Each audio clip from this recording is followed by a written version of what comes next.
मंडळी 22 सप्टेंबरपासून GST स्लॅबमध्ये काही नवीन सुधारणा केल्या जाणार आहेत। आजपर्यंत GSTचे 4 स्लॅब आहेत, 5%, 12%, 18% आणि 28%। आता या स्लॅबमध्ये 2 स्लॅब तयार करण्यात आलेले आहेत, ते म्हणजे एक 5% आणि दुसरं म्हणजे 18%। तसंच लक्झरी गुड्ससाठी काही विशिष्ट 40%चा स्लॅब तयार केलेला आहे।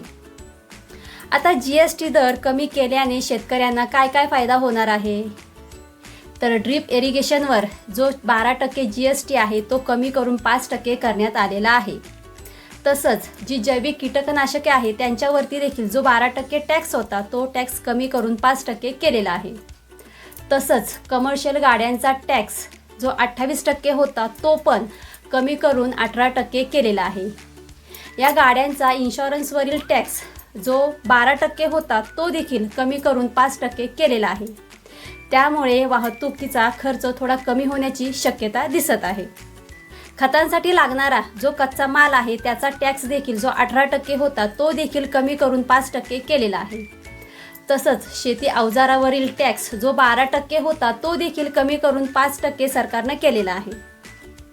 आता आपण जे रासायनिक कीटकनाशके वापरतो तर त्याच्यावरील GST कमी करून किती होणार आहे, तर त्याचं उत्तर आहे की रासायनिक कीटकनाशकांवरती जो 18% टॅक्स लावलेला आहे तो टॅक्स शेवटपर्यंत तसाच राहणार आहे।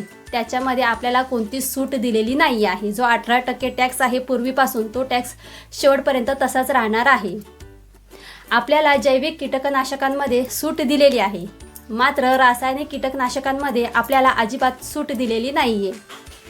कदाचित शासनाचा याच्या मागचा असा उद्देश असेल की शेतकऱ्यांनी सेंद्रिय शेतीकडे वळावं। उद्देश तर चांगलाच आहे, पण शासनानं ही गोष्ट देखील लक्षात घेतली पाहिजे की शेती सेंद्रिय उत्पादनासाठी बाजारपेठही असणं तेवढंच गरजेचं आहे। आधी पहिली शासनानं बाजारपेठ उपलब्ध करून द्यावी आणि मगच शेतकऱ्यांकडून अपेक्षा ठेवावी। चला ठीक आहे, अखेर 8 वर्षानंतर GST काउन्सिलनं सर्वसामान्यांच्या फायद्याचा असा एक उत्तम निर्णय घेतला आहे। त्याबद्दल सरकारचं मी अभिनंदन करते। 11 जुलै 2017ला GST लागू झाली होती। अखेर 8 वर्षानंतर सरकारला कळालं की मार्केटमध्ये खेळतं भांडवल असणं खूप गरजेचं आहे। त्यामुळे सरकारने हा योग्य निर्णय घेतला असावा। त्यामुळे सरकारला एकच सांगायचं आहे की तुम्ही हा जो निर्णय घेतलेला आहे तो निर्णय तुम्ही 8 वर्षापूर्वीच घेतला पाहिजे होता। ठीक आहे, देर आहे पर दुरुस्त आहे। आता फक्त हा GST कमी झालेल्याचा फायदा व्यावसायिकांनी स्वतःपुरतं न घेता ग्राहकांनाही तो फायदा द्यावा, याची दक्षता सरकारनं लवकरात लवकर घ्यावी, एवढीच विनंती।